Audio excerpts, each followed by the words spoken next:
ये डार्विन के विकासवाद के सिद्धांत के एकदम समांतर चल रहा है। ये 15,000 साल पहले है। विकासवादी स्मृति तय कर रही है कि आप सिर्फ मानव रूप धारण कर सकते हैं। तो उन्होंने अपनी विकास मूलक स्मृति की ओर देखा और कहा, पहले हम मछली थे। वे ये भी कहते हैं, जब तक सौर मंडल में कोई महत्वपूर्ण बदलाव ना हो, आप शारीरिक रूप से उन्नत नहीं हो सकते।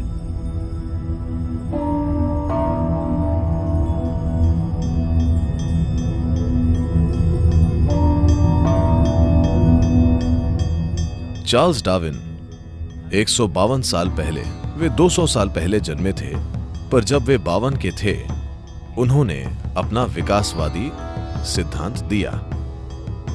15,000 साल पहले आदियोगी ने यह कहा था। मैं चाहता हूं कि आप इसकी ओर ध्यान से देखें। क्या आप डार्विन के विकासवादी सिद्धांत के बारे में कुछ जानते हैं? नहीं, सिर्फ इस तथ्य के बारे में नहीं कि पहले आप बंदर थे, सिर्फ वो नहीं, कुछ और।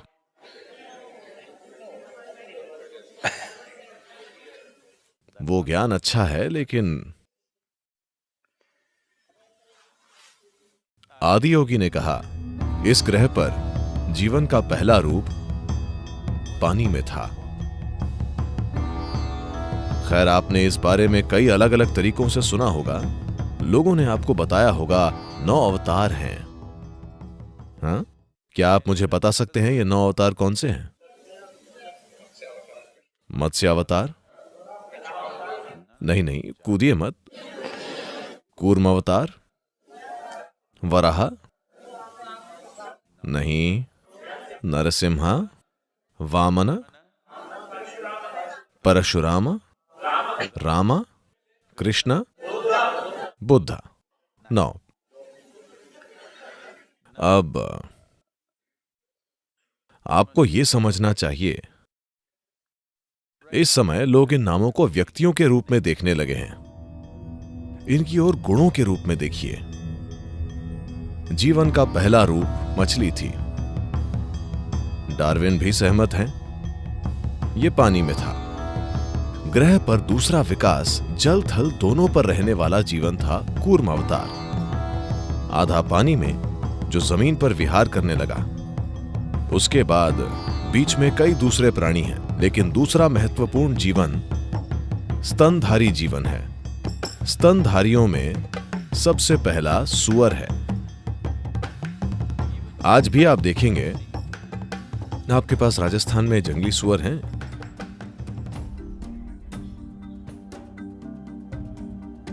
आप पाएंगे कि सभी जानवरों में जंगली सुअर या सुअर सबसे ज्यादा भौतिक प्राणी है।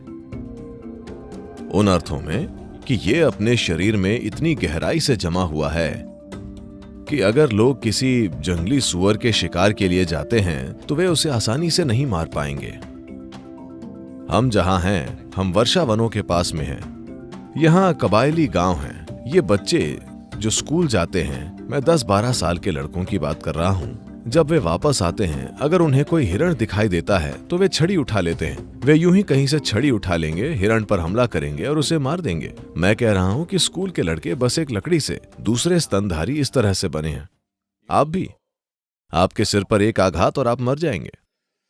पर एक जंगली सुअर इस तरह नहीं होता। ये आसानी से नहीं मरता, क्योंकि भौतिकता में इसकी जड़ें बहुत गहरी होती हैं। आज भी अगर आप किसी को शरीर से बहुत जुड़ा हुआ देखते हैं तो आप कहते हैं वो सुअर जैसा है, नहीं? क्योंकि Pig represents excessive physicality. सुअर बहुत ज्यादा भौतिकता को दर्शाते हैं। तो वे जिस पहले स्तनधारी का वर्णन करते हैं वो एक सुअर है। अगला क्या है? नरसिम्हा, आधा मनुष्य आधा पशु। अगला है वामन, एक बौना मनुष्य। उससे अगला एक पूर्ण विकसित मनुष्य है जो परशुरामा है, लेकिन भावनात्मक रूप से अस्थिर है। इतने अस्थिर कि उन्होंने अपनी ही मां का सिर काट दिया। अगले हैं राम, एक शांत मनुष्य। अगले कृष्ण हैं, एक प्रेम पूर्वक मनुष्य। उससे अगले बुद्ध हैं, एक ध्यानशील मनुष्य। उससे अगले को एक रहस्यवादी मनुष्य होना है। हर कोई दावा कर रहा है वो मैं हूं, वो मैं हूं, वो मैं हूं। आपको समझना चाहिए, ये कोई व्यक्ति नहीं है, ये लोग सिर्फ उन गुणों के प्रतिनिधि हैं जिनकी हम बात कर रहे हैं। तो जीवन इस तरह विकसित हुआ। मेरा विश्वास कीजिए, ये डार्विन के विकासवाद के सिद्धांत के एकदम समांतर चल रहा है। ये 15,000 साल पहले है। उन्होंने गलापागोस द्वीप पर जाकर चीजों को माइक्रोस्कोप में नहीं देखा। वे अपनी आंखें बंद करके बैठे और देखा कि अगर आप इसमें पर्याप्त गहराई तक जाते हैं तो इसमें एक विकासमूलक स्मृति है। अगर कोई विकासमूलक स्मृति नहीं होती, मान लीजिए आप एक पुरुष हैं और आप एक तरबूज खाते हैं, कुछ समय बाद ये एक मनुष्य बन जाता है। हाँ, अब आप एक स्त्री हैं, अगर आप तरबूज खाती हैं तो ये स्त्री बन जाएगा। अगर एक गाय तरबूज खाती है तो ये गाय बन जाता है। ऐसा इसलिए हो रहा है There is something called as evolutionary memory. क्योंकि यहां विकासमूलक स्मृति और जेनेटिक स्मृति नाम की कोई चीज है। विकासमूलक स्मृति निर्धारित कर रही है कि आप सिर्फ मनुष्य रूप लें। अचानक आपने एक स्मार्ट तरबूज खाया और आप कंफ्यूज्ड हो गए और एक गाय बन गए, ऐसी चीज कभी नहीं होगी, ठीक है। और जेनेटिक स्मृति है जो साफ साफ कहती है ये एक स्त्री का शरीर है, आप जो चाहे खाइए, ये केवल एक स्त्री ही बनेगा, पुरुष नहीं। क्योंकि जेनेटिक स्मृति ज्यों की त्यों है। यही कारण है कि लोग जेनेटिक इंजीनियरिंग के खिलाफ जूझ रहे हैं। पहले आप पेड़ पौधों से छेड़छाड़ करते हैं और फिर जानवरों के साथ, फिर ये आप तक आ जाएगा। तब आपको नहीं पता होगा, अगर वे कोई गलती करते हैं तो आप फिर से आधे मनुष्य और आधे पशु बन जाएंगे। हमें नहीं पता क्या होगा। तो जेनेटिक इंजीनियरिंग के लिए यही प्रतिरोध है, क्योंकि जब आप बुनियादी सामग्री के साथ छेड़छाड़ करने लगते हैं तो आपको नहीं पता है कि क्या होगा, क्योंकि हमने इसे पूरी तरह नहीं समझा है। तो उन्होंने अपनी विकासमूलक स्मृति को देखा और वे कहते हैं पहले हम मछली थे, फिर हम ये थे, ये सभी 9 चीजें, और अब आप यहां हैं। अब जबकि आप यहां हैं, आपने ये मनुष्य रूप लिया है। अगर आप यहां से विकसित होना चाहते हैं तो आप सिर्फ सचेतन रूप से विकसित हो सकते हैं। आपका शारीरिक विकास पूरा हो चुका है। इसके लिए एक पूरा गणित है कि क्यों आपका शारीरिक विकास पूरा हो चुका है। इसके बहुत बहुत से पहलू हैं, मैं गणित में नहीं जाऊंगा। कुछ महिलाओं ने इनकार से सिर हिलाया है, नहीं, हमें गणित नहीं चाहिए।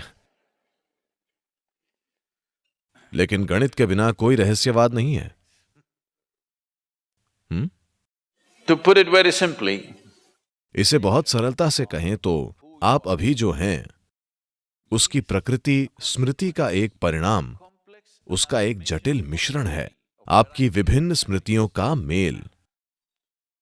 आपका इस तरह का शरीर विकासमूलक और जेनेटिक स्मृति के कारण है। आपको ये पसंद है, वो पसंद नहीं है, ये अचेतन, अवचेतन, कार्मिक और दूसरी तरह की स्मृतियों के विभिन्न स्तरों के कारण है। आपकी पसंद नापसंद पर ज्यादातर आपका कोई कंट्रोल नहीं है। उससे ऊपर उठने के लिए आपको कठिन प्रयास करना होगा, क्योंकि स्मृति आपके बारे में सब कुछ तय कर रही है। इसलिए जब हम विकास कहते हैं, एक तरह से हम स्मृति के खेल और अनुभव के निर्माण और विभिन्न स्तरों पर इसके विकसित होने के बारे में बात कर रहे हैं।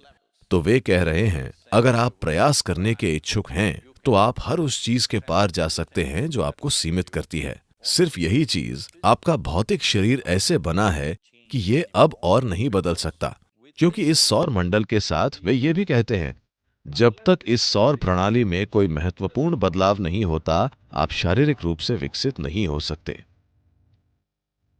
उन्होंने स्वाभाविक रूप से पूछा, आपने इतना ज्यादा समझ लिया है पर हमारी बुद्धि संघर्ष कर रही है, क्या हम इसे थोड़ा और विकसित कर सकते हैं? उन्होंने कहा, नहीं, एक अलग तरीके से। पर आज आधुनिक न्यूरोसाइंटिस्ट कह रहे हैं कि आपका दिमाग इस शरीर में पैदा होने वाली ऊर्जा का 20% इस्तेमाल करता है। हालांकि यह बस इतना सा है। माफ कीजिए, क्या मैं बहुत छोटा दिखा रहा हूं? ठीक है, हालांकि ये बस इतना सा है और ये वजन में हल्का है क्योंकि इसमें ज्यादातर हवा है। उसके बावजूद ये हमारे शरीर की 20% ऊर्जा खा जाता है। बाकी का शरीर इतना बड़ा बची हुई 80% का इस्तेमाल करता है।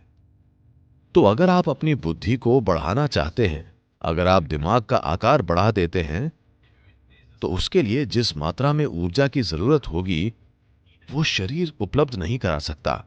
इसलिए आप अपने दिमाग का आकार नहीं बढ़ा सकते। ऐसा करने का एक दूसरा तरीका है कि आप उसी आकार में ज्यादा न्यूरॉन या स्नायु भर दें। तब आपकी बुद्धि प्रकाशमान हो सकती है, लेकिन हर समय भारी मात्रा में क्रॉस कनेक्शन और भ्रम बने रहेंगे और आप बहुत ज्यादा बेचैन हो जाएंगे। हो सकता है आप में से कुछ के घरों में ऐसे बच्चे हों। वे बहुत बेचैन रहते हैं, वे बुद्धिमान हैं, पर वे हर जगह उधम मचाते हैं क्योंकि उनके दिमाग में बहुत ज्यादा न्यूरॉन्स भरे हुए हैं। अब तुरंत आप उन्हें डॉक्टर के पास लेकर जाते हैं, वे उन्हें 3 अक्षरों में से एक दे देंगे, ADD, ADY, XYZ, कुछ इसी तरह का, MNOP।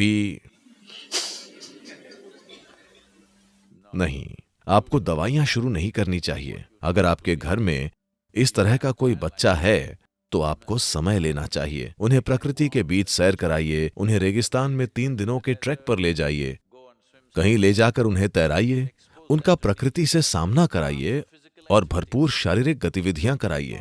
शरीर खुद को संभाल लेगा, ये मौजूद अतिरिक्त स्नायुओं को हटा देगा और अपने संतुलन पर लौट आएगा। अगर आप दवाइयां देते हैं तो आपको समझना चाहिए कि कोई भी दवाई जो आप लेते हैं उसमें किसी भी विशिष्ट स्थान पर जाने की बुद्धिमत्ता नहीं होती। ये हर जगह जाती है। वे दिमाग के किसी एक भाग को सुस्त नहीं कर सकती, बल्कि वे पूरे शरीर और पूरे दिमाग को सुस्त कर देगी। आप एक बच्चे का जीवन बहुत जल्दी नष्ट कर देंगे, सिर्फ इसीलिए कि कोई दवा देने के लिए बहुत उतावला है। खैर, तो उन्होंने इस आयाम की पेशकश की कि अगर आप प्रयास करने के इच्छुक हैं तो आप सभी सीमाओं के पार जा सकते हैं। प्रकृति ने हमारे लिए जो भी सीमाएं निर्धारित की हैं, अगर आप प्रयास करने के इच्छुक हैं तो उनमें से हर एक को पार किया जा सकता है। This is what Adiyogi conveyed to them. Adiyogi ने उनसे यही कहा और उसके बाद वे तरीके देने लगे कि वे अपनी वर्तमान सीमाओं के पार कैसे जाएं। लोग आज भी यही मानते हैं कि हम ऐसे ही हैं, है ना? हाँ, हम ऐसे ही हैं। नहीं नहीं नहीं, आप ऐसे नहीं हैं। दुर्भाग्य से आपने खुद को ऐसा बना लिया है। पर आप कई अलग अलग तरीकों से खुद को और ज्यादा से ज्यादा बना सकते हैं। क्या आपने देखा है, एक ही दिन में कभी आप शानदार होते हैं तो कभी भयानक होते हैं। हेलो, बहुत सारे भयानक लोग हैं।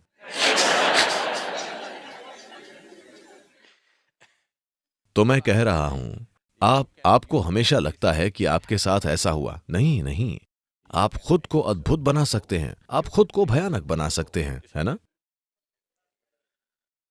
तो आप सीमाओं में हो सकते हैं, आप सीमाओं से परे हो सकते हैं। तो पहली बार वे इसे मानवता तक लेकर आए और उसके बाद उन्होंने बताया कि कैसे समय के साथ प्रयास से इस ग्रह पर हर प्राणी अपनी सीमाओं के पार विकसित हुआ है। या दूसरे शब्दों में, उन्होंने 15,000 साल पहले विकासवाद का सिद्धांत दिया। उस आकाश की गहराइयों में एक नदी